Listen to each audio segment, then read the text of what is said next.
I was in college, I did a lot of piano competitions and I won this one competition. And the prize for winning this competition was a chance to play with several orchestras in my home state.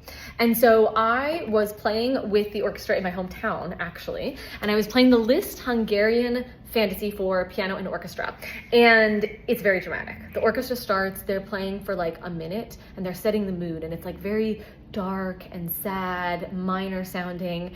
And then the pianist comes in for like a little intro solo. And when the pianist comes in, they're playing one note. I'm gonna show you really quick. It's a D and it has a fermata over it and it says pesante.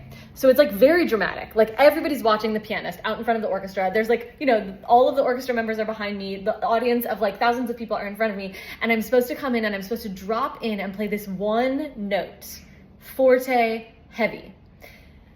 And so I go to play this note, and I kid you not, in front of thousands of people, I play an E.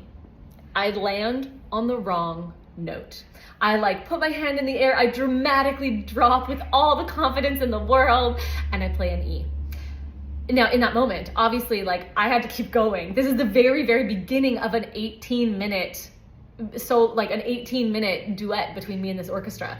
And so I had to keep playing and I had to overcome it, and I had to like immediately pretend that it didn't happen and just move on.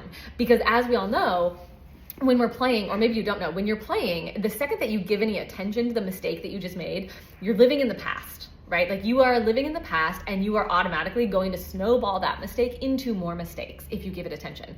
And so one of the best gifts that you can give yourself when you're performing is staying in the present moment and thinking just a little tiny bit ahead, like ever so slightly ahead, but not living in the past, not living in the future, because otherwise you're gonna mess yourself up.